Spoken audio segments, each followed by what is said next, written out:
Nasir Lahore high court निगरान वज़ीर आज़म अनवारुल हक काकड़ के उहदे तां हटाइण लाइ दरख़्वास्त ख़ारिज करे छॾी। जस्टिस शाहिद बिलावल हसन महफ़ूज़ कयल फ़ैसिलो ॿुधाए छॾियो आहे।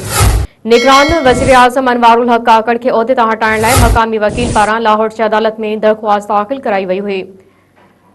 दरख़्वास्त में मौक़िफ़ अख़्तियार कयो वियो हो त निगरान वज़ीर आज़म अनवारुल हक काकड़ जी मुक़ररी 90 ॾींहं मुकमल थियण बाद गैर असराइती थी चुकी आहे। आईनी तौर ते अनवारुल हक काकड़ निगरान वज़ीर आज़म नाहे रहियो।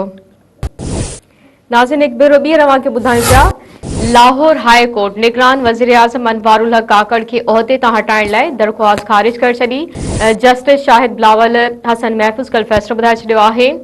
निगरान वज़ीर आज़म अनवारुल हक काकड़ के उहदे तां हटाइण लाइ मक़ामी वकील पारां लाहौर जी अदालत में दरख़्वास्त दाख़िल कराई वई हुई।